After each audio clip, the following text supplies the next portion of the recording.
Well, hello, dear viewers. You're joining me for a very special live stream because, well, I'm going to be out doing shit tonight, so I didn't really have time to do it then.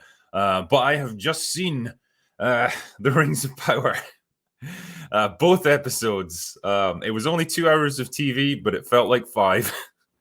But here we are. I've got my critical doggos, I've got my coffee, and I guess I was just going to take a little bit of time and tell you about it.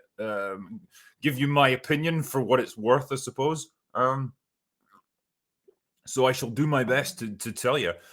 Yeah, I mean, shall I start with the good, I guess? Like, visually, it looks fantastic. I mean, that is what $500 million worth of CGI will buy you.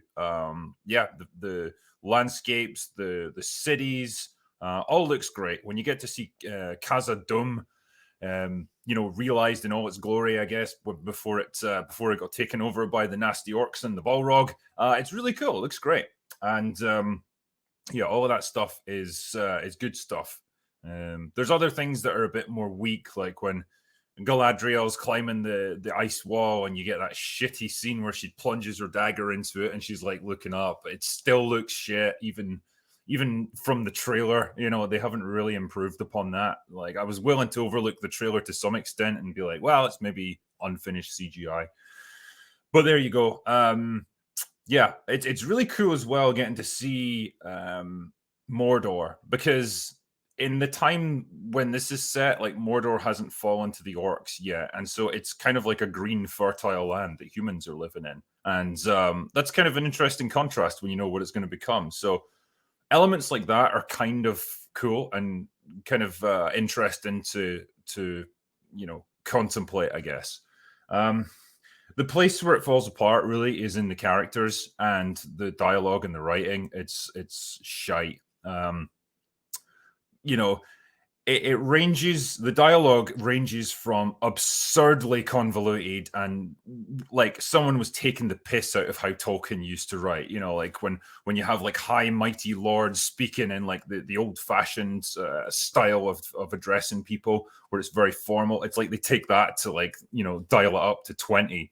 It's way over the top and it's annoying as fuck, and it takes people an hour to say anything because it's so convoluted. But then you've also got like the fucking Harfoots, which I have to grit my teeth every time those fuckwits are on the screen. I hate them. I hate everything about them. I hate the performances. I hate how they talk. They say the word okay on more than one occasion. It wasn't just something that happened to slip out from the characters. They literally used the word okay. Why the fuck is that in a medieval fantasy epic, like, from the Lord of the Rings universe? It's shit like that boils my piss, because you just know the writers didn't give a fuck. Like, there was no thought given to whether this was believable or in keeping with the world. Who cares? Just drop it in there. Someone saying my dogs look like they suffered through it. Yeah, this is what Rings of Power does to animals. Like, they were brimming with life before they saw that, and it just about killed them. But yeah, like the stuff like that. Performances are pretty weak for the most part as well. So much of this show rests on Morwen Clark. I keep wanting to call her Morbin Clark. It's Morbin time. As Galadriel, because as we all know, Galadriel is the centerpiece of this story. And yeah, like, she looks gorgeous. There's no doubt about that. There's lots of like long, kind of lingering shots of her staring at things, which she can do very well. She can stare at things fantastically. So well done, Morwen. But the problems come in when she has to emote and she has to convey, authority and gravitas. She absolutely doesn't have it in her to do that kind of thing. I don't know if she's too young, too inexperienced, whatever it might be. She can't do it. And so there's times when she has to, stamp down her authority on other people, other characters, like leaders of the elves and stuff. She has to demand things. She has to, put people in their place, especially men, obviously. It's 2022. Men have to be put in their place.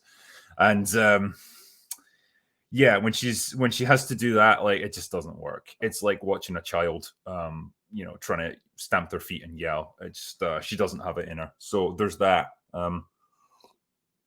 She makes insanely dumb decisions. Like, that's not the actress's fault. That's just the writing. But there's a point in the story where she's given the opportunity to go to the Undying Lands. It's like, you know what, Galadriel, you have done your job and you've done it well, and basically you're annoying us now and we want rid of you. So you go off to the Undying Lands, have a great vacation, enjoy. And so you get on the boat and off they go. And she has a change of heart at the last second when they're literally going through the magical portal thingy that'll take you into the Undying Lands, because that's how like dramatic it is in this. It's like a fucking someone used the sling ring from Doctor Strange to open a portal to it. They're about to go through and she's like, nah, and so she jumps off the ship, and that's like job done as far as she's concerned, never minding the fact that she's hundreds of miles from shore and her only option is just to swim back. And she doesn't seem to think that's a problem. It's like, fuck this show. Jesus Christ. What else? What else can I say? To give you the general premise here. So it kicks off, and right in the first scene, you know what they're going to do with this show. Like, Galadriel is a young like elf child who's playing with all the other elves in the time before evil and stuff. Like, they have giant trees that light up to cast a light in the sky because they haven't invented the sun yet or something. I don't fucking know. Anyways, they're having a great old time. She's made a paper boat that turns into a swan because, of course, she's really good at origami. The male elf child that's with her is like, no, that's not going to float. And she's like, yeah, it will, because I'm an engineer. Anyway, off it goes, and then he throws a stone at it and sinks it. And so she goes nuts and knocks him to the ground, and she's about to knock him the fuck out because she's a girl boss and nobody messes with Galadriel. And it's only her brother that intervenes. And then you get more really terrible dialogue where, he's talking about, do you know why a boat floats and a stone doesn't? And, I guess what you would want to say is because a boat displaces more water than it actually weighs, and so it's able to float because that's basic, physics. But he's like, no, because the stone looks down into the depths and the boat looks up into the stars. And I don't know if elves really understand buoyancy, but like that's his take on it. And then you get a ridiculous bit of dialogue from her, like, well, sometimes the stars reflect in the water, and how are you to know which one to follow? And I just thought, you stupid child, you're taking all the wrong lessons from this. Shut up. Anyway, that's a sample of the kind of like shitty dialogue that you get in this. It's trying to be deep and meaningful, but it feels like it was written by a 12-year-old, like reaching for like grandiose philosophical ideas, but they just don't have the vocabulary and the life experience to be able to like bring any of that to the fore in a meaningful way. Fucking hell, man. And these people are in charge of a $500 million production, if not more. The basic gist then is like you get the prologue from Galadriel, and so there was a big war against an evil guy named Morgoth, who you never really see on screen. He was just evil and he did bad stuff, and he stole all the light from the giant space light tree things, so they had to invent the sun, and then they beat him somehow. It doesn't really explain how. And but his lieutenant, a guy you might have heard of called Sauron, he kind of took over, but then nobody seems to know where he went or what he did. He just kind of like took over and then left. So for the last like few hundred years, the elves have been like searching for him, basically sending out like hunting parties to kill any remaining orcs that were around and try and find Sauron. And that's where you pick up. They have journeyed from the Undying Lands into Middle Earth, and that's where they took the battle to Morgoth and stuff. And where they've been hunting for Sauron. They've got no indication that he's still alive or anything. The elf leaders seem really content to believe that he's just died of boredom or something, I guess, despite the fact that he's like an immortal, sorcerer demon thing. But anyway, only Galadriel believes that he's still alive because she's right about everything. So she's been leading her hunting parties up into like the furthest reaches of the far north, like beyond the wall, if you will. And that's where you get the climbing of the cliff thing with the dagger and all that stuff. And it's really funny because she seems like a terrible commander. Like, she's convinced that they found Sauron's fortress that he's been hiding in, his fortress of solitude. And so she's leading a force of, I don't know, maybe 10 elves that are completely exhausted and like frostbitten and can barely walk. And like, that's how she believes she's going to take him on. Like, he's the most powerful being in Middle Earth, love. Do you really think you're going to fight him with 10 elves that are close to death?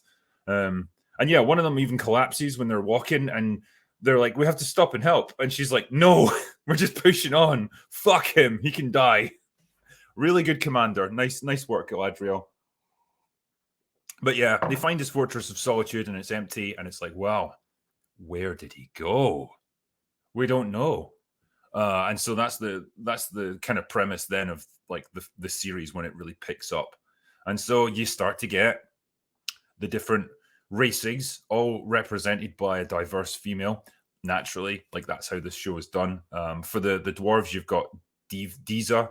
For the humans, it's kind of interesting there. Like I say, that's one of the few plot lines that I was somewhat interested in. You've got humans who are living in what will eventually become Mordor, but it's like this. I could best describe it as like Germany after World War II, because a lot of the humans there apparently sided with Morgoth. And so it's kind of under occupation by the elves, because they're like, yep, you know, this is a different generation now, but we're still kind of worried that you guys might turn evil again. So we're just keeping a bit of an eye on you. And that's where you get Morwen, who's like the strong female character there, who pretty quickly takes charge of the situation. But anyway, she's got the hots for diverse elf number one, who for the life of me I can't remember his fucking name, but like he reminds me a bit of Grey Worm from Game of Thrones. He's got that same like slightly constipated look about him, but he's really got the hots for her apparently. But yeah, the problem there is that they start to detect signs that all is not well. Like the crops start dying off, and like cattle are getting sick, and then like tunnels start appearing underground in villages, and like a whole village's worth of people are disappearing. And wouldn't you know it, it's orcs. So he's like off to search for it. And there's that fucking ridiculous scene where they find this like tunnel leading underground. He's on his own. He's just got Bronwyn, with her.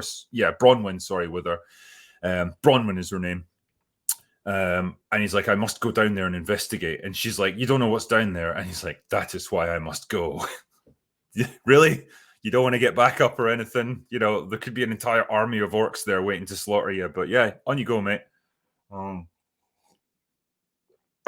So you've got that plot line. You've got Galadriel returning to the elves. You know, they don't find any Sauron in that fortress. You know, they just find his mark. And so she's convinced that he's still out there. The elves are like, nah, just give it up. It's time for you to hang up your sword. And you know what? We're giving you a special reward. You get to fuck off to the Undying Lands and not bother us anymore. So they want rid of her basically because they want to start building a great furnace that can allow them to forge the rings of power. And so they know she's just going to interfere. I guess they just want rid of her. And so, yeah, that's the elf plot line. Basically, Elrond is there as a pissy little diplomat guy. Like, he's kind of a wimp. He kind of gets, owned by Galadriel in every conversation. But they need help to build this giant furnace thing, which means they have to go and recruit the dwarves to help them because they're good at building stuff, obviously. And so they go to Moria, and that's why you get those scenes there. And it's weird because he goes there. He's good friends with Durin, who's like the Prince of Moria, and he wants his help. And Durin's just a total asshole to him, and you don't understand why. They have to have this really long fucking competition where they split rocks because they need to eat up screen time. And the idea is like, if Elrond wins the contest, then Durin will have a meeting with them, and if not, he gets banished from Moria. So he eventually loses because he's an elf and he's not really that strong. But then he gets to have an audience with Durin anyway, so fuck it. Yeah, why did they do that? I don't know. We just needed to kill some time, I guess. And so, yeah, that's when you find out Durin's mad at him because he's not seen him for 20 years and he missed his wedding. And that's enough to, like, destroy his diplomatic relationship with the elves. It's so petty. He's like a petulant child, basically. It's like, you didn't give me enough attention and now I hate you. He's like he's a child. He's a fucking child. And the thing is, dwarves live a really long time. Like, I think what they're implying is like, because Elrond is an elf, like 20 years is just a blinking of an eye for him. Whereas, you know, for Durin, it's meant to be like a whole lifetime, which is ridiculous. Dwarves live hundreds of years. Like, they're extremely long-lived creatures. So it's not really that long a time for him either. But he's pissy, and yeah, it just, again, is used to eat up screen time. And eventually he gets invited into his home. He meets his wife, Disa, who's got a terrible Scottish accent. But apparently, you know, according to that actress, it's the most important thing in the world that she plays this character. You'd think she would have played her a little bit better, because she plays her like a fucking pantomime character. It's so over the top.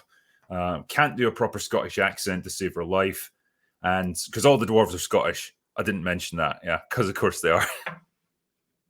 uh, and yeah, like, again, it's yeah, the acting is pretty shit. And the final strand to all this is the Harfoots, who they are just nomads. Apparently, they're really good at hiding from humans. They keep to themselves. But there's one who's a strong female Harfoot called Nori, who wants to like get out there and experience the wider world. And I know this because she literally sits there and complains to someone about how she wants to get out there and see the wider world. It's a recurring theme, I guess, in this show, that the dialogue is about as on the nose as it's physically possible to be. Like, everyone just straight up explains their feelings and their motivations for everything. It's really obvious, clunky shit.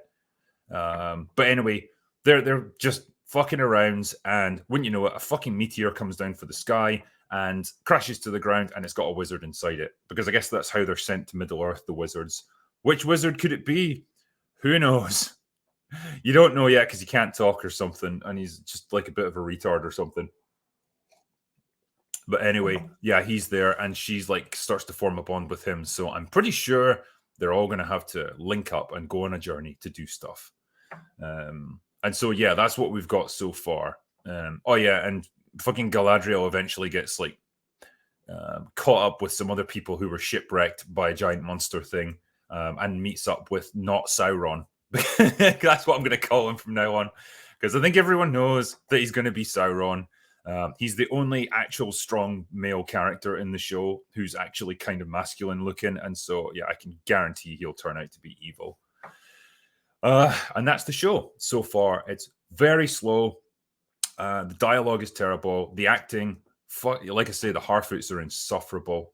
Their accents are terrible. Lenny Henry has got no business calling himself an actor. He's a comedian. Like, I don't know if Americans really know who he is, but he was like a stand-up comedian, and he did like sitcoms and stuff back in the day.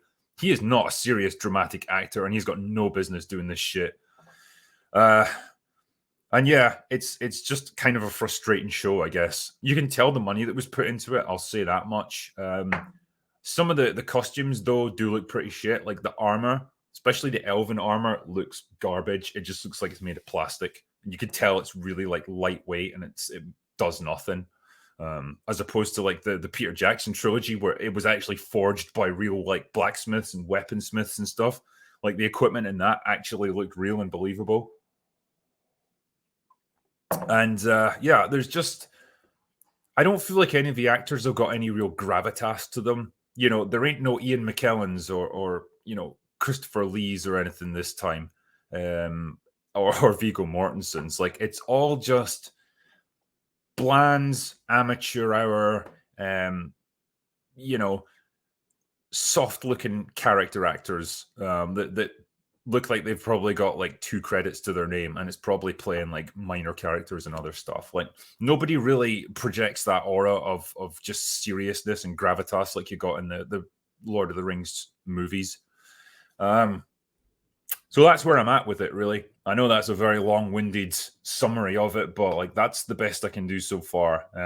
Maybe it'll improve. I'm not really holding out too much hope. It's essentially what I predicted it would be. You know, it looks great. The acting's bad. The writing's terrible. It's probably trying to juggle way too many things simultaneously. I don't think the writers can handle this many things going on. It's not compelling in the way something like Game of Thrones used to be. Like, the early seasons of that with all the political maneuvering and the really like intense dialogue that was smart and engaging. Doesn't have any of that. So yeah, I just, if it wasn't for the insane budget, I just don't think people would be that into this. And if it didn't have that Lord of the Rings name slapped on it, the actual nuts and bolts of it is kind of garbage. And so yeah, that's pretty much what I got so far. I know you guys have been sending me questions and shit. But yeah, man, it's quite the show. It was a slog. That's the best way I can describe it. It was a slog to get through. I watched both episodes back to back. I was fucking checking my watch throughout that, man, and pausing it and being like, how the fuck am I only halfway through this? Shit, man, is that true? 37%. I know some of the professional reviews even have started to turn against it. And well, it's nice that some actual, paid movie critics out there have still got a little bit of integrity. The ones who are calling it a cinematic triumph and it's something that redefines television, fuck off. No, it isn't. This is just a big budget, overstuffed, generic fantasy story, really. And if it didn't have that big brand name slapped on it, there's no way it would be getting this much attention. I'm just trying to see. Yeah, just jumped in. How shite is it? It's pretty shite. This is what I'm saying, man. It's it's got a lot of issues. Yeah, the music's not great. What is my score out of 10? Okay, so being fair, and I do want to be fair, I don't want to just like hate on it because it's the cool thing to do. I'd probably give this a 4. Probably 4 out of 10 is where I'm at. Like I say, you can watch it just for the visuals. You can enjoy some of the ideas of seeing a lot of these places, like I say, Mordor before it fell to Sauron, which is slightly interesting. But yeah, I couldn't really go higher than that, honestly. Just give me a second here because I know there's some super chats that people wanted to send me, and I'll do my best to answer a few of them as I go because I don't want to get too far behind with this shit. Bear with me. Talk amongst yourselves for a few seconds. It always takes a few seconds to load this shit up. Here we go. So the first question that came up here was from Mr. Taco Boutique, who says, Jeremy Johns drinking scotch to review the show and saying, I'm going to start off with the nice, tells me all I need to know about this show. I'll pass. I don't blame him. Like, yeah, I mean, like I say, yeah, exactly. Look what it's done to them. I mean, to be fair, Greyhounds aren't exactly brimming with energy at the best of times. Yeah, someone's saying 5 out of 10 there. Yeah, I think you're being a little bit generous, but yeah, 4 is where I'm at right now. Yeah, Mike Irish said, I know you don't want a Highlander reboot, that's true, but what are your thoughts on the TV show and the anime? I haven't seen the anime. I didn't like the TV show. It just felt so cheap. I mean, honestly, I don't know, man.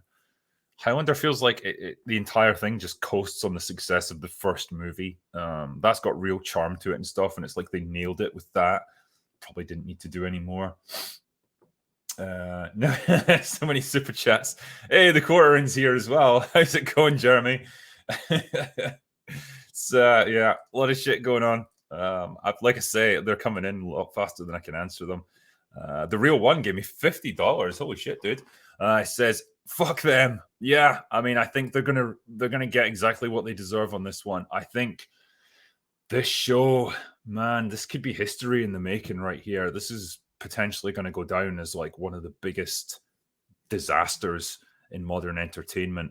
I don't doubt that it's going to get crazy viewing figures for the first episode or two because people are just going to be curious to know what the fuck it is, what it's like. They're going to want to experience it from themselves, but I would expect it to drop off fairly quickly. The thing is, you'll never know. Amazon will never release the viewing figures. They'll just be able to claim like it was the most watched show on TV for one episode. That's all you'll get. Darmy Wormy says, the evil is so strong here that our torches produce no heat, punching through solid ice in those damn dwarven helmets. Oh, fuck yeah, I forgot about that.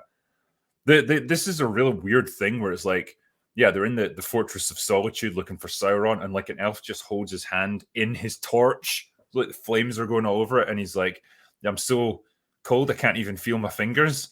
And I'm thinking, well, fair play, dude, but like you probably shouldn't set your hand on fire. Like it'll thaw out eventually, and you're gonna want it to work. Like, Jesus Christ. But yeah, Galadriel, who knows better than everyone, is just like, yeah, it's because it's so evil. Our torches give off no heat. Is evil cold? I guess. I don't know. Fuck. Yeah, laws of physics. Who cares? It doesn't matter. Next one is Chuxenhausen said Galadriel, diversity dwarf, Don Lemon elf. They would get annihilated if they were to fight the hash brown legend that is Hawk of Cobra Kai. Absolutely, especially if he has his mohawk back. He would annihilate them. Andre Jones said the whole problem is that the writers are not actual fans of the story in the first place. I'm thinking your script would be better.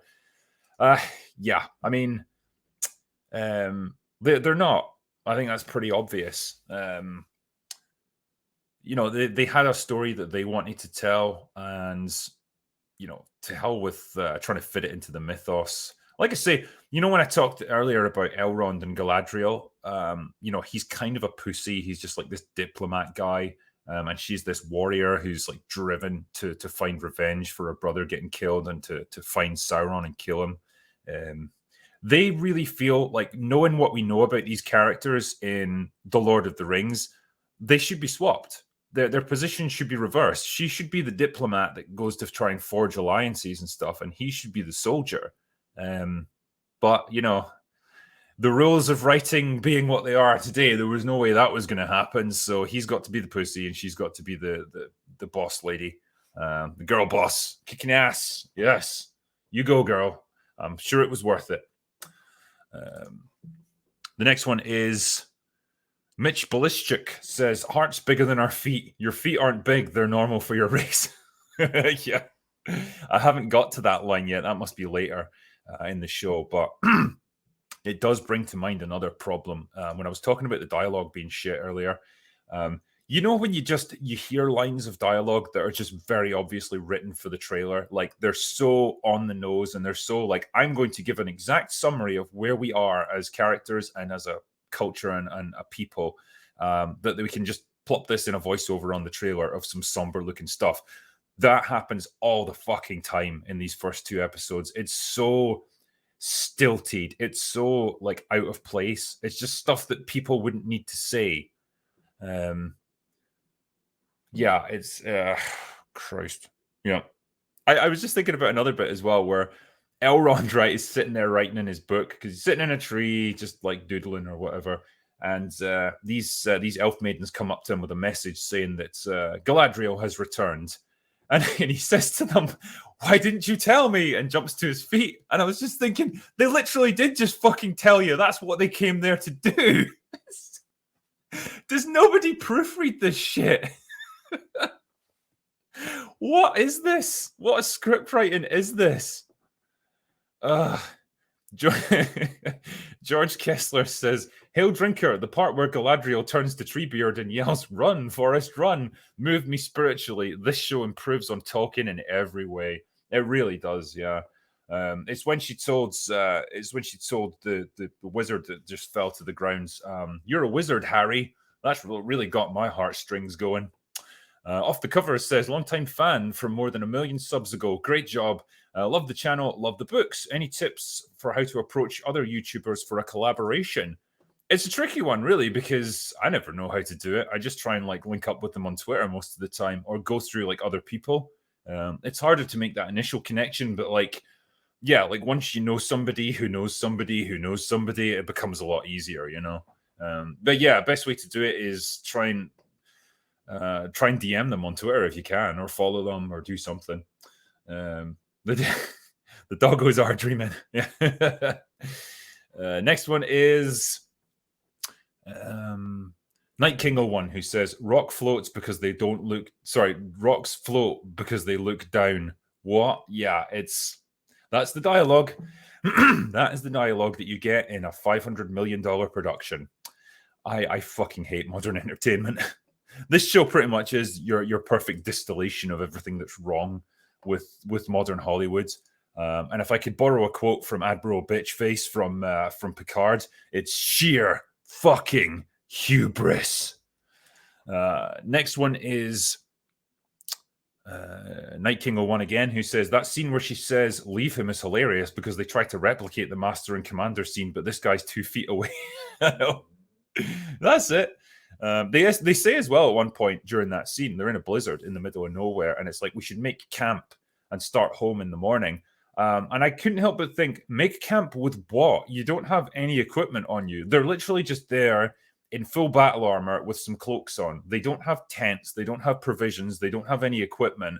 How do you plan to make camp? Again, it's just this complete, like, no fucks given about like the actual practicalities of how they would do any of this stuff. It's like they wanted that cool visual of them climbing a cliff like the height of the fucking Empire State Building with daggers because it looks cool. It's ridiculous, but who cares? It just looks good. Excuse me. I'm choking on my hatred. Mike Irish says, is your dog dead or sleeping in the background? Who knows? Oh, wait, one of them moved. Wait, I'll test them, right? Lara, you alive? I think your ears moved. Hey, Smokey. Hey, he's alive. Yeah. All right, they survived Rings of Power, so it's not too bad. All right, next one is Gordon Cadell, who gave me £5, so thanks, mate. Ricky Fallerone says, best YouTube creator. Well, I don't know who you're talking about, but it's clearly not me. But thanks for the donation, mate.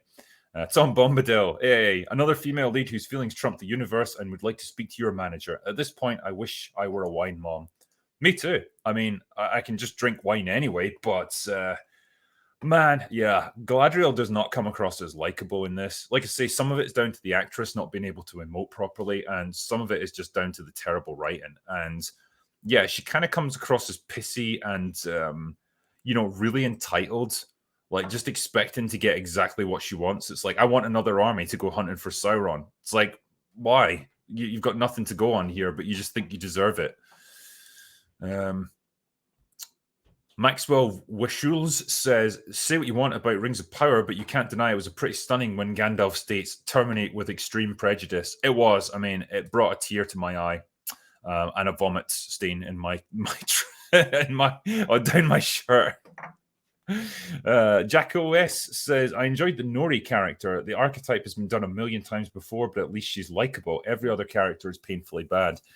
I mean, with Nori, she's not like Galadriel, where she's just annoying and entitled, but she's given terrible dialogue, and the accents are weird and kind of all over the place. And yeah, like they're saying things like modern dialects and stuff like okay, and it just takes you out of the experience like 100%. But yeah, I think everyone can identify with that archetype, like you say, of the person from a really sheltered background who wants to get out and see the world and have an adventure. That was basically just Frodo and Bilbo from The Hobbit and then Lord of the Rings. They wanted to get out and do stuff and see the world, or at least in the books. You didn't get it quite so much in the movies. Excuse me. Nothing better than an aged, can't read the rest of it, said, wouldn't be surprised if they managed to squeeze in a current message flag at some point. Oh, they absolutely will. I mean, they've already done it with like the empowered female characters who are just kind of girl bosses at everything. We don't even have Numenor yet. That's not been covered in the first 2 episodes, but that's got a queen regent. Wouldn't you know it? So essentially all the main groups are kind of represented by a woman. You've got Galadriel, you've got Bronwyn, you've got Disa, and you've got the queen regent of Numenor, whose name escapes me right now. Douglas Burton says, basing a story on what Tolkien should or shouldn't have done 100 years ago results in a story by default. It just lacks substance. Yeah, I mean, that's kind of where you're at. Like, it's telling something that didn't need to be told in the first place. And, the other thing that really pisses me off is, like, this time period is treated as a time of legend and myth, in the context of Lord of the Rings. Like, you very much reflect back on this time of great heroes and mighty warriors and stuff. you know, when you hear about the forging of the rings and stuff, it's all very like almost godlike in how powerful people were back then and how wise they seemed and all that. But this show somehow makes it mundane. It makes it seem trivial. Like Celebrimbor, who's like going to forge the rings of power, he's just this like jovial, sort of eccentric scientist guy. You know, he doesn't project an aura of like power and authority and wisdom. He just seems like a goofy old guy who's kind of chuckling at everything and yeah, likes to tinker with stuff. It's not how I would picture this. It's not how I'd choose to do it. Next one is Grimnack28, who says, "Hail Drinker, you clever cavalier commander of crappy cinema. Rings of Power destroyed me. My wife was sitting next to me watching it, and I felt her just keep looking up at me and put my head in my hand." Yeah. I don't blame you, mate. I don't blame you. How did you like the fight between Galadriel and the ice troll? What the fuck are you doing? Is this some kind of cry for help?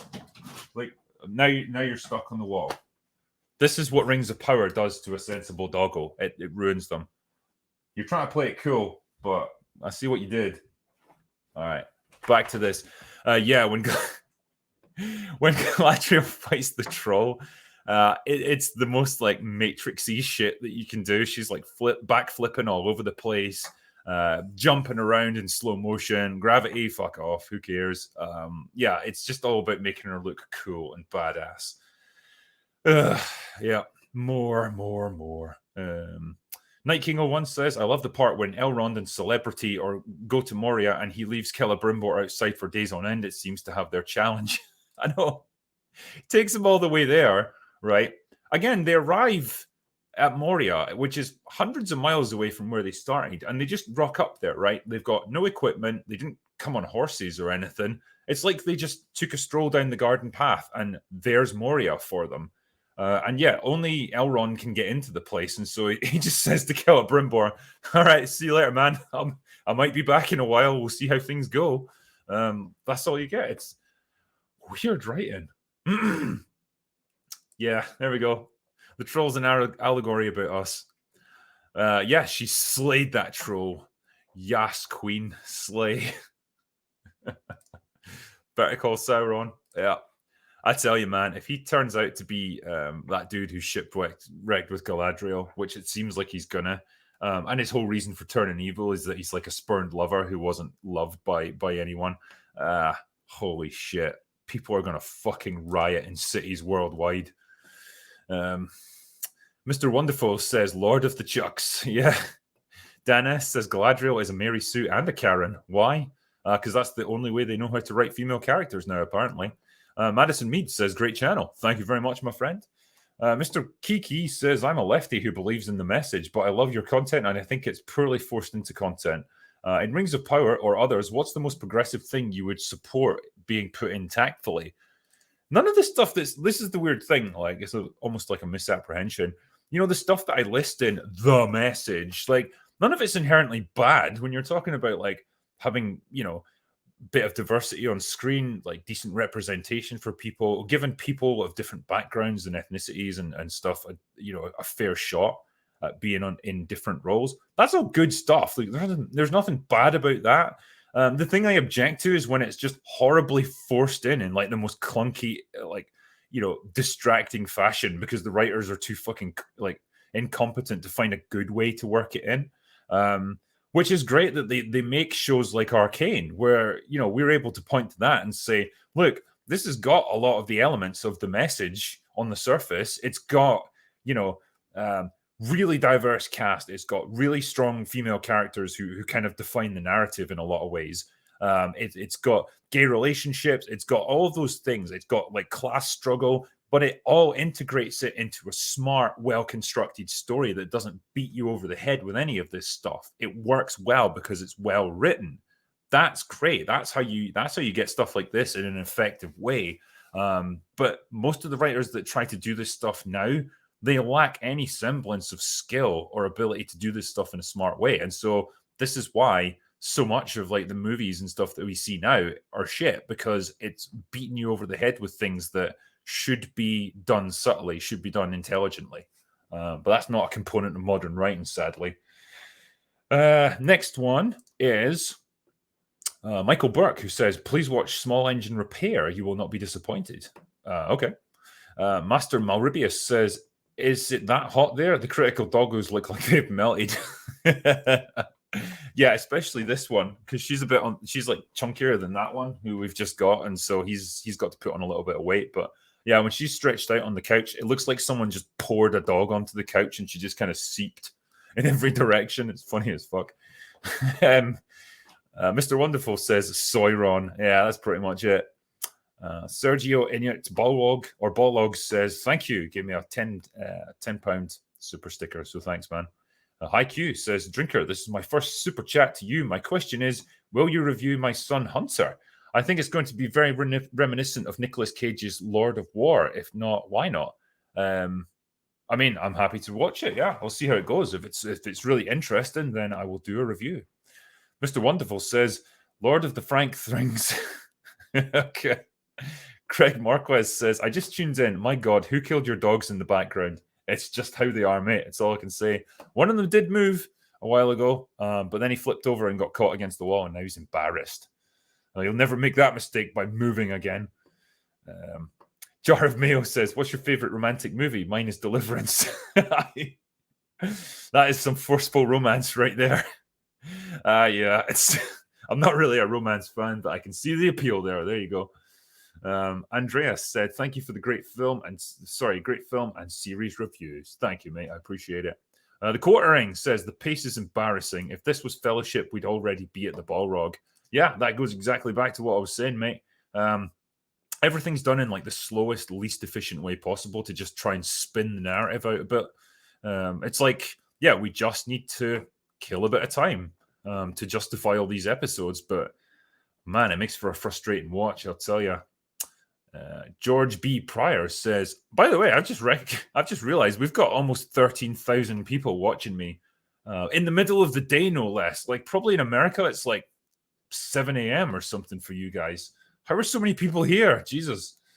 Shows you the strength of feeling towards this show, man, I tell you.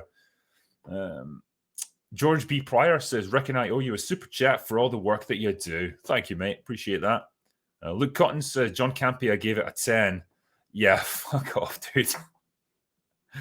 I mean, each to their own, man, but I don't know how you could possibly justify this unless you're getting a hefty paycheck or something, because this is not a 10 out of 10 show. This is like a 4 or a 5 at the absolute most so far.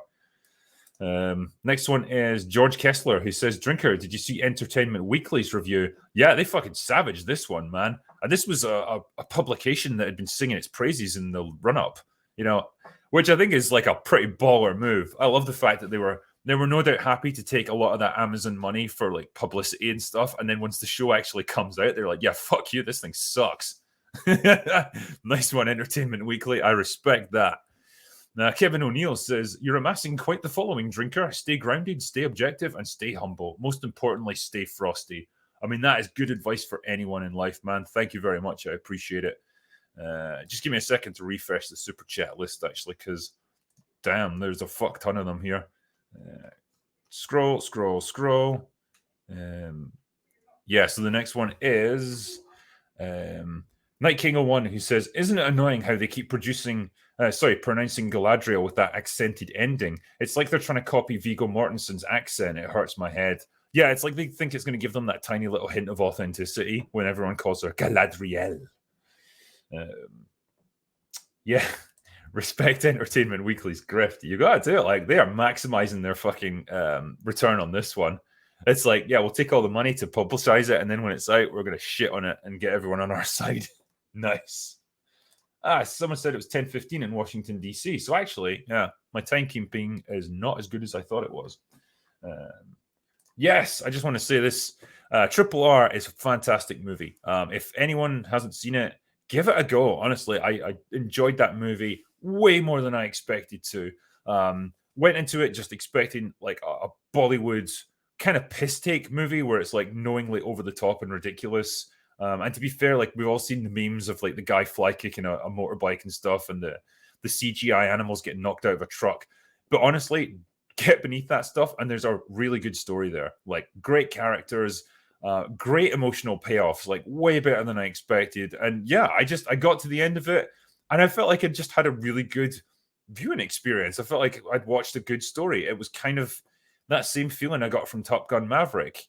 No message really that we would understand anyway. Like, it's kind of got a bit of Indian nationalism in it, which I don't blame them for. Like, this is the equivalent of like the gung-ho action movies of the 80s that were pro-American. Same deal, it's just a different country. But yeah, overall, just a really good story, and good fun, you know. So yeah, give it a try if you got the opportunity. It's a little bit on the long side, but I think you'll enjoy it. Is there, yeah, is there a barber shop in Middle Earth? That elf has got a sweet fade, man. I respect it. There's also there's essentially like diverse casting amongst every race, even amongst the people that are living in Mordor, which just looks ridiculous. Like, it's clearly meant to be a kind of northern European village with all the visual aesthetics, like the grey weather and stuff, and the the very homely kind of farmsteads and everything. But then you get just like the random black person just like thrown in there. Like, there's no context for why they're there or anything. The only way I think you could possibly justify that is to say, well, it's Mordor, so it's kind of near like the south. Like, it's kind of near Harad and stuff. So maybe some people immigrated northwards there, but it's shaky ground, man. I don't like. Yeah, we know why they put those people in there. They've got the quota of diversity that they wanted to fill, and it doesn't matter if it makes sense in context. It's like, just put them in. You know, same with our elf with his sweet fade, man. That's it. Next one is Johnny Law, who says, overall pretty good then. It's fantastic, mate. Best 2 hours of my life. Haven't had this much fun since my last fucking exorcism. WG says, to heck with the review on Rings. I want to know why it's sunny in Scotland, and are your dogs alive? Yeah, we've established that they can still move, so they are definitely alive. And yeah, it is bizarrely sunny. You know, we're into September in Scotland, and yet it's really quite warm outside. Hence the sunglasses. Not just because it's part of my character or anything. It's actually really bright in here. And this is with the blinds shut as well. Jesus. Tony K says, not a defense, but aside from the obvious, why do you think this gets flack for bending lore while the Middle Earth game series doesn't, despite also bending the lore? Is it because of its high profile? I mean, I think it is. Like, games obviously attract a certain niche audience, particularly Lord of the Rings video games. Like, general audiences aren't going to be that well across them. I mean, even I hadn't really played them, so I can't comment on whether they bend the lore or not. I'm not knowledgeable enough about the games. But this is about as high profile gets. You know, you're appealing to the same audience that, one, loves the books, and two, love the Peter Jackson movies. And so, well, it's going to be a tough sell if you start fucking with the lore. The Seventh Penguin Overlord says, another Hollywood ball scratcher. I'd rather staple my ball bag to a cactus than watch this show. That's probably better spent time, actually. Chris Nicholson says, I look forward to the inevitable revelation that the Space Wizard is our old friend Gandalf, now rebranded for modern audiences as the genderqueer Gandalf the They. I mean, it could be. I think it won't be Gandalf because it's too obvious. It could be Saruman, perhaps, or like another wizard that we haven't seen on screen before, because we know that there are others. They just haven't played into the narrative on screen before. But it's a wizard one way or another. I don't care how you slice it. Yeah. Solve for the X says, Rings of Power is better than The Hobbit. Sorry. I mean, The Hobbit's a pretty low benchmark, to be fair. I didn't like those movies, but it remains to be seen where they sit in relation to each other. Bruce TX gave me $20, so thank you very much, man. Worthy is my name says, took your tip last week and went to HBO Max and rewatched Lord of the Rings and The Hobbit. Now, that is time well spent, especially if you watch the extended edition Lord of the Rings, man. That is just a glorious experience. Yeah, okay, so Gary thought it was Gandalf for a close approximation. I mean, you know, there's a lot of logic behind that assessment. I just think it would be so obvious that even these writers wouldn't do it. I think they think they're being clever by, like, leading you down that path, assuming it's Gandalf, and then revealing it to be someone else. I just don't think they would do that. But hey, The show seems pretty dumb so far, so I guess we'll see. Yeah, Radagast. It could be Radagast actually, but goddamn, he wasn't done a good service in The Hobbit. Like fucking hell, he was just a comic relief character. But yeah, it could be him. Maybe he'll actually have done something in earlier ages. Oh yeah, we're at 13,000. What? Sorry, 13,000 live viewers. So damn, that's getting into open bar territory now. Jesus, and it's just me as well. I feel like I've got a lot of people to try and entertain here. Worthy is my name. Sorry, this next one is Mr. Wonderful, who said it was utter garbage. To think anything else is embarrassing. Yeah, I don't. It's not a cinematic achievement, that's for fucking sure. Carl Leggett says, "Could I ask you to say in your trademark voice, cheers, Bezos? You've destroyed another perfectly enjoyed series that our parents and grandparents had the non-paused edition." There you go. Casual Boomer says, "Here's $5 to buy bleach. Yeah, I need it for my eyes. Figured you'd need a palate cleanser for your brain if you're watching Rings of Power." I don't know what I can say to that.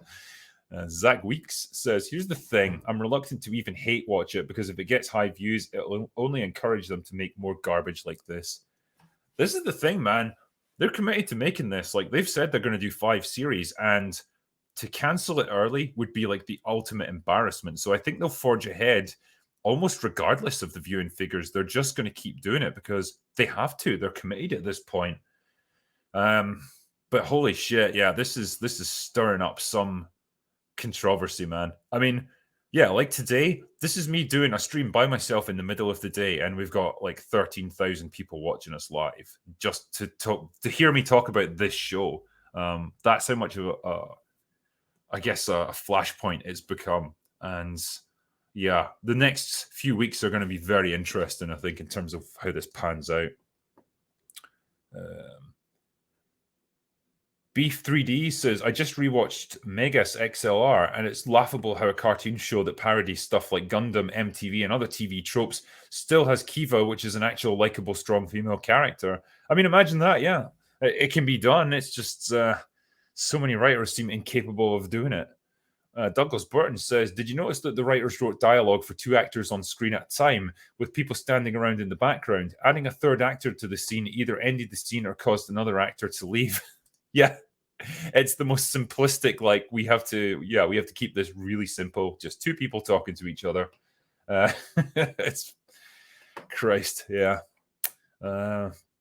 You can tell that this show was made by people who don't have much experience running shows. Raven says, "Would you take the Hobbit trilogy or the TV show?" I mean, I'll reserve judgment until the TV show has finished, so I can at least tell you, or at least I got through the first season. The movies, I suppose, if you add up the length, they're going to be about the same amount of screen time. But damn, like, I had to suffer through the Hobbit movies. Like, I don't know how everyone else feels, but man, comparing them to Lord of the Rings, they were such a fucking letdown. They were so goofy. They had so much over the top CGI. They were just overblown, overstuffed, overmade. And I can't believe they were made by the same guy. And yeah, I know Peter Jackson was kind of a last minute replacement, and he just didn't have the time to prep it like he did with Lord of the Rings. But yeah, what a waste. Ogre Simping says, "For those afraid of hate watching, sail the high seas." Good advice, yeah. Arr. Spartastic 4 says, "How would you rate it compared to the MCU?" Fuck. MCU Phase 4? I mean, it's almost as insufferable. Yeah, Christ, it's close. It's like having to choose between syphilis or gonorrhea. Like, both of them are going to mess up your day. There's less of this to get through, I suppose. So maybe that would like edge it over MCU. They're both bad though. Carrier, a Raccoon City story, says, "Opinions on Resident Evil being cancelled." I mean, I'm really happy about that. I can't say I'm shocked. At this point, I'm okay with Hollywood's / Constantine cancelling any more attempts at touching Resident Evil after 20 plus years, and this is all they could do. Terrible track record. I know, it should be the easiest slam dunk ever. Just produce a B-movie type zombie story in like creaky old mansions and cities getting overrun by zombies. That's all we want. Just recognizable characters, recognizable settings from the games. it's practically laid out for you. The games have got plots, just copy them. But yeah, the Mila Jovovich movies were disasters, but they look like masterpieces compared to Welcome to Raccoon City, which then in turn looks like a masterpiece compared to the Netflix TV show, which I don't even understand what they were trying to do. At least with most bad movies, I can understand the thought process behind them. With that, I have no clue what they were trying to accomplish with it. And yeah, it was cancelled after one season. It was that fucking bad. I can't believe they thought it was going to do anything else. Benjamin Buzzard said, the fires of wokeness will spread. Marvel and Star Wars will burn. All that was once great in this world will be gone. There won't be a Shire drinker. That's true. It's slowly consuming everything. But man, I think this might be the point where the fan base stops it in its tracks. If anything can do it, if anything can turn the tide, it'll be Lord of the Rings fans because, damn, they are committed to their source material. Mr. Wonderful says, Shellrond. Yeah. Kyle Smith says, preach drinker. I shall do my best. Thank you, mate. DL Saint says, it was a pleasure meeting you in Tampa, brother. I dig my t-shirts and coffee mug. Thank you, man. Please get your copy of people get your copy of Dark Harvest now. I look forward to having a drink with you next time you're in the States. I'll go away now. That was for $50 as well. Thank you, mate. Extremely generous. I appreciate it. And yeah, it was great to meet you in Tampa as well. Hopefully, I would be doing a lot more convention appearances and I'll get to meet a lot more people. And hey, I might even survive it. Who knows? Cameron also gave me $50. So again, thank you very much, man. Scottish Dwarves. I wonder if they got that from World of Warcraft. Yes, I wonder indeed. I know Gimli had a Scottish accent, so I mean that was kind of, I guess, what they were basing it on. But yeah, Deeza, man, like for an actress that was so effusive about being part of this, damn, she absolutely murdered her part. Bottle-bound Rogue says, hopefully the failure of this show will be a deterrent to ever pull this kind of nonsense on Lord of the Rings again. I mean, I would hope so. Like, they're already talking about spin-offs for it, so Christ, there could be no limit to how far this goes. But yeah, ultimately, if it's a disastrous failure and it gets absolutely slated by critics, like even if the professional shills are even starting to turn on it, maybe they actually see the way the winds are blowing on this one, it will be a massive embarrassment for Amazon, and it might deter them from doing more. Who knows? I hope so. Next one is Taker610 says, Drinker's got Valinor outside his window. Don't go to the Undying Lands, Drinker. Oh, but they're so beautiful. We need you here. What do the Harfoots do with those giant snails? That is, yeah, of all the things you could have them eating, oh, God, that scene. Nori brings food to not Gandalf at one point because she figures he probably will have to eat, although apparently the concept of eating never occurred to him until he sees food put in front of him. But yeah, it's like a raw snail that she pulls out of its shell, and then just you get this real close-up of her mouth where she like shoves it in, and then she's like licking all the slime off her fingers. It's like, man, it was the most awkward erection I've ever had. But then, yeah, it's all done just so that he can put the entire snail, shell and all, in his mouth and crunch down on it and eat it. And I just thought, damn, wizard or not, that is going to be extremely painful when it has to come out the other end. Like big, sharp chunks of snail shell. That's got to hurt, even if you are a wizard. So, yeah, weird scene, man. Moveria said, I don't watch anything until I make sure it's not woke by you. Keep up the great work, from Tampa. And that was for $100. Thank you very much for being so generous, man. And yeah, hopefully I got to meet you in Tampa as well. I met a lot of people there. And since I don't know what you look like, I can't tell if I met you, but presumably I did. And yeah, man, it's going to be interesting to properly review this thing when the time comes. P4293 says, just watch the first episode. Please kill me. The Unpersoning says, hey, Drinker, what color blue is that on your wall? Love it. It's sapphire blue or something, I think it's called. I can't quite remember, but yeah, it's like a deep blue color. Because when I moved into this house, like every fucking wall was like magnolia. It was like the most depressing thing I think I've ever seen. And so I made this this like mission to like have all the walls bright colors, or at least, you know, interesting colors. So there you go. That's what I got in here. The Real One says, how do you put up with all this stuff? As a Lord of the Rings fan, how can you fuck this up that hard? I mean, yeah, I just can divorce myself from this and just think this wasn't Tolkien's work.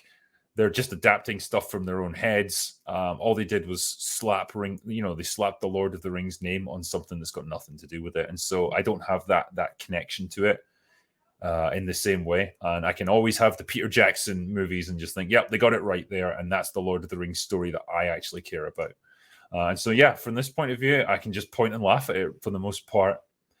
Nikki M says, I sure miss when I can enjoy and relate to female characters. Yeah, I remember that crazy time. It used to happen, but it's not really anymore. Mike Waterfield says, so simple answer, it's as bad, if not worse than we expected. Pretty much, yes. Chuck Stake says, when Galadriel and Celeborn decided to put their daughter on puberty blockers, my wife's boyfriend and I just embraced and sobbed tears of joy. 10 out of 10. Yeah, best show ever.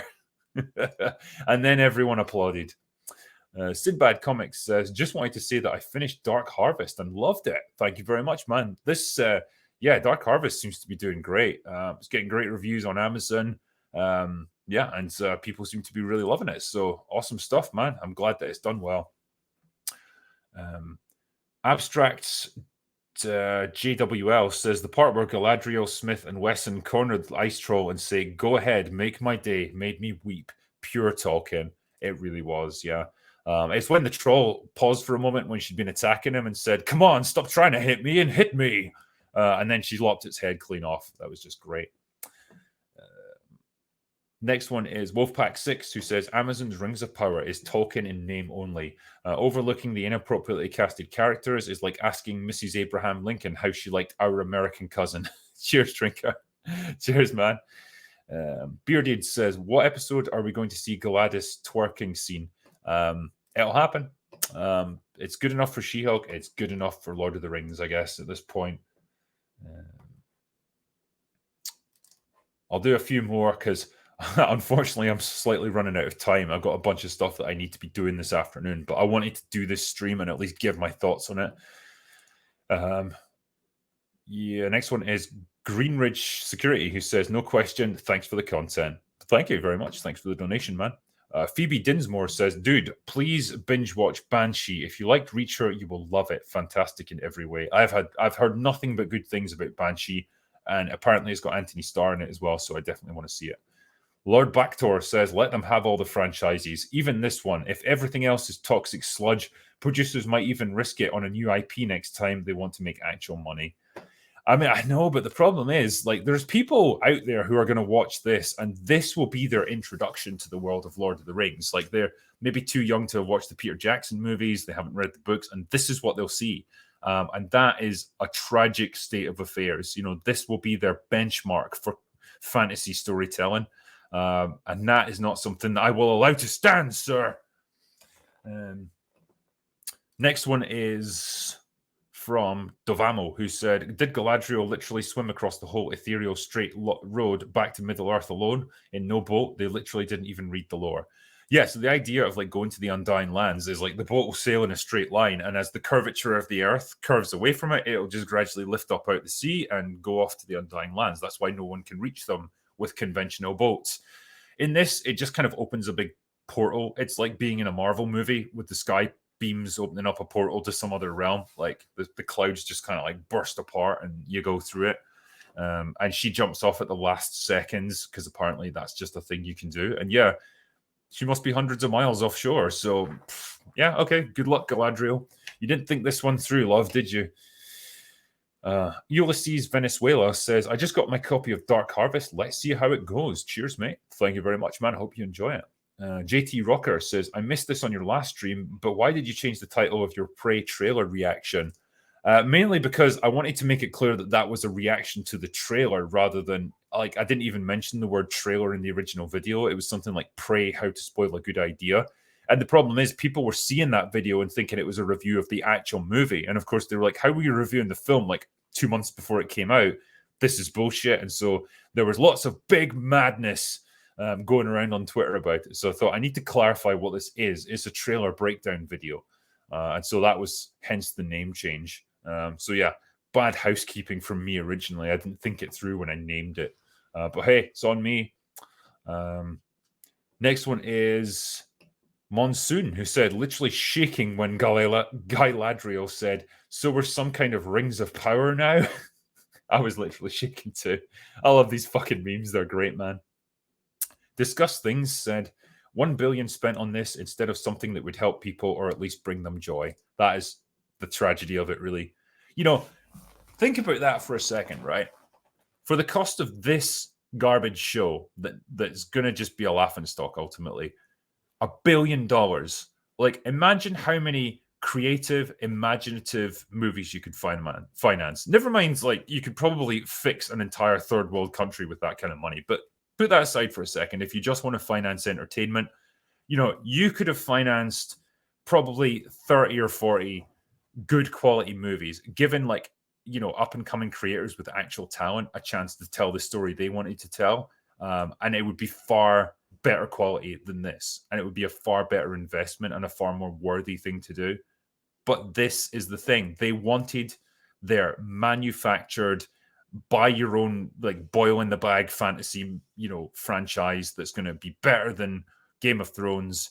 And this is how they chose to do it. And it doesn't matter how much money you spend on it. There's no substitute for, like, intelligence and care and thought and quality of writing. It just isn't. You can't buy that. And that's what you get. Anyway, rant over there. What says, start another channel reviewing only the worst films and call yourself the critical druggie. Yeah, I mean, it feels like we're in that timeline now where everything that does come out is pretty much the worst.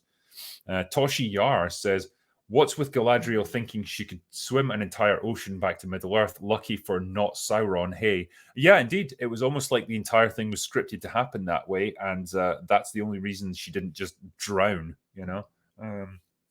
Lucky as well that she had to remove her armor before because it's weird. This is something I don't understand as well, right? When they're taking the boat that goes to the Skybeam portal thing that takes you to the Undying Lands, the elves in her company are all dressed in full battle armor, which looks like it's made of cardboard, but it's meant to be plate armor. And then as they're getting close to the light, they surrender their weapons and they get their armor taken off by a bunch of, like, helper elves that are just there for the ride, I guess. But if they hadn't done that and she'd leapt into the water, she would have just sunk to the bottom of the ocean. So, yeah, lucky they were forced to do that beforehand, I guess. Christ, yeah. Chris Sharts 322 says, it's awesome that they cast Tyler Perry's Medea to play a female dwarf. Oh, man, this show. Night King 01, off topic, but I thought you would like She-Hulk since Tatiana is in it. Yeah, but it's not my Tatiana, unfortunately. She looked way better than this one, that dumpy, frumpy arsehole. That show is so bad, it's worse than Rings of Power. I mean, yeah, at least you can laugh at that one. Like, it's not even in the realms of being a show at this point. Like, you know how Batwoman got to that point where, like, I felt like if I was to watch it and review it, I couldn't even judge it as a piece of art anymore. I couldn't judge it as a thing with a story and characters. It was just a joke. And that was like, you could just have a laugh at it because there wasn't even a pretense that this was a workable narrative. That's kind of where She-Hulk's at as well. Like, you couldn't even remotely get angry with She-Hulk because, like, there's nothing to get angry about. It's just a disaster. It's just a joke. That's all it is. And so, yeah, this is at least the semblance of a serious story, even if it fails. Spartastic 4, I think you've asked this one already, actually. Compared to the MCU, how would you rate it so far? The entirety of the MCU, I would say it's way worse. But if it was Phase 4, I'd say they're about equally shit. Shifty's Theory says this is more Hobbit rather than Lord of the Rings trilogy. Studio has a bunch of $1 million set pieces that they're trying to string together. Kind of feels like it, yeah. John Sullivan says, I find that I'm giving up on modern entertainment for the fact that unironically entertainment is a fundamental prerequisite that is non-existent. Very much so, yeah. It's more like, for the most part, propaganda, really, and a struggle session for a lot of people. And pretty much ego stroking for the writers for the most part. So those things don't combine together to create entertainment. They combine to create suffering. I mean, like I say, The dogs watched it, and look what it's done to them. They're barely alive. Ruthie Amigos says, Drinker, watch Gennady Tartovsky's Primal instead. An excellent example of storytelling without much dialogue. Even Nerdrotic recommended it. Well, there you go. I mean, I recommended Triple R, and he needs to watch that. So we'll do a swap then. Mr. Wonderful says, I pirated it, and I still felt cheated. Yeah. it's that bad. I saw a comment saying this was playing on my flight, and people walked out on it, which I liked. I'll do a couple more, and then I probably need to finish up, sadly, because I am running out of time. Night King 01 says, when Elrond says you're conflicted and she snaps, she looks like Two-Face losing it from the animated series. Don't believe me? Look it up, twitchy lip. Yeah, that was like a look of, how dare you address me and pretend to know my thoughts, you simple man. You know, again, she just owns him in every conversation. Like, all it takes is a look, and he just wilts like a fucking like wet lettuce. You know, he's got no agency of his own and no real authority to her. Yeah. Juan Sendigar says, your thoughts, or have you seen Bullet Train? No, I haven't seen it yet, but I'm excited to watch it. The Killer Spotlight says, House of the Dragon is much better. Yeah, I mean, I've been surprised by that so far. It's not amazing, but it's miles better than this. There's at least somewhat intelligent writing behind it. There's good performances. It's a little bit more restrained. It's not amazing, but damn, yeah, it could have been a lot worse. So yeah, I'll be interested to at least see where House of the Dragon goes. Ruin says, do you think Tolkien is spinning in his grave so fast that you could use his coffin as an alternative power source? You could power the fucking world with that dynamo that he must be now. God damn his estate. I mean, honestly, the fact that he signed over the rights to this as soon as Christopher Tolkien, like, was still fresh in his grave. You know, he was the only thing preventing Amazon from getting their hands on this. And it's like, as soon as he was out the picture, you were like, couldn't sell it fast enough. You know, after all the money that your estate must have made from the Peter Jackson movies, did you really need more? Did you really need this? Did you really have to fuck with your grandfather's legacy by turning it over to a bunch of like corporate hacks? Like, I hope it was worth it. And, you know, joking aside, like, gags aside on this one, like, I hope it was worth it for you guys to see what you've done to his legacy, because this is going to sully it. Like, as much as myself and other people can probably divorce this from like the Lord of the Rings in general, a lot of other people won't be able to, and it's going to be part of that lore now. It's going to be part of that legacy, and it's not a good one. And I just think, Christ, was it really worth it for that little bit of extra money so you could buy like another fucking super yacht or whatever the hell you do with it? Wes Meador says, never thought I'd spend money on a super chat, but I enjoy your content way too much not to throw something your way. Thank you very much then. Thanks for not holding your opinions back. No, I appreciate it, man. And all I can do is be honest with you. That's all I got to offer. Jack OS says, watch your House of the Dragon, yeah, and what do you think? Matt Smith is a gold mine and the dialogue is solid. It makes Rings of Power look terrible. Yeah, I mean, for me, the dialogue's not on par with Game of Thrones at its peak. You know, it's not riveting like that. They don't provide these amazing insights, but it's definitely solid. Like, it's got something to work with. Matt Smith is always entertaining, and it's nice that he's actually got a good role for once. And yeah, hopefully they can carry on building on it. It's got something to work with there, at least. Moof FC says, have you read any of the Jenkins verse? No, I have not, so I don't really know what that is. And Bruno Solo says, since you just saved me a month's subscription to Amazon Prime, it's only fair that you get the money instead. I'm off to watch House of the Dragon. That's a much better use of your time, mate. And yeah, fair enough. I said before, like, just when House of the Dragon was coming out, that it was just going to get swallowed up by Rings of Power. You know, it was going to be this tiny little planet orbiting this enormous black hole that is Rings of Power, and people just kind of overlook it because they're essentially two fantasy shows competing with each other, and the brand loyalty of Game of Thrones just isn't there anymore. But who knows? It might turn out to be the dark horse that everyone ends up actually watching, and it's like, yep, this is way better than the show that you made that's apparently got like 10 times the budget. yeah, they did it better with House of the Dragon. Who knows, man? If it's good, I'll support it. And David Mendez says, "What are your thoughts on Stargate SG-1? Loved it. Great show, great follow up to the movie. Really like perfect example of how you can adapt a film concept for TV and expand it out into like this great universe with like almost unlimited possibilities.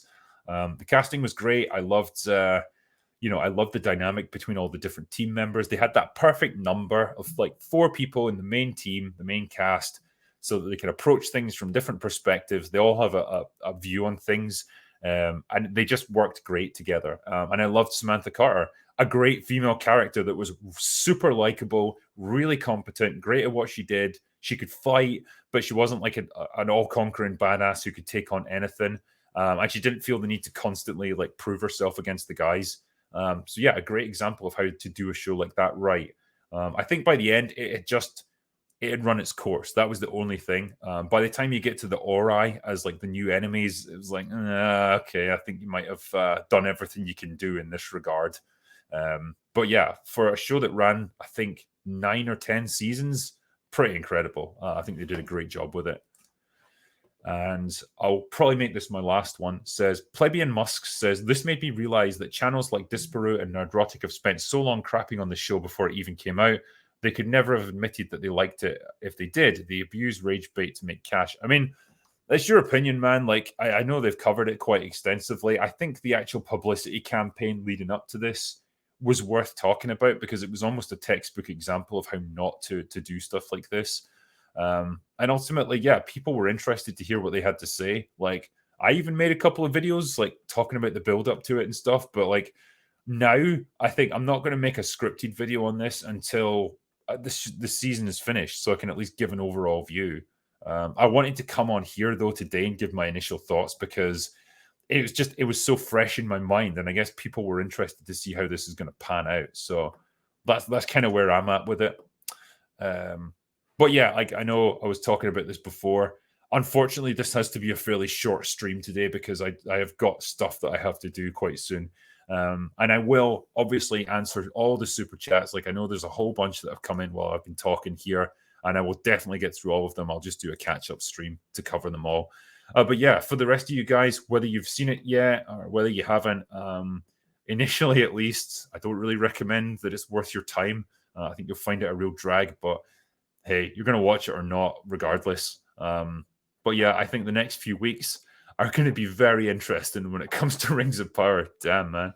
But yeah, for now at least, I just want to say thank you for all these amazing super chats. Thanks for joining me for this, and I'll catch you next time. But that is all I've got for today. So go away now.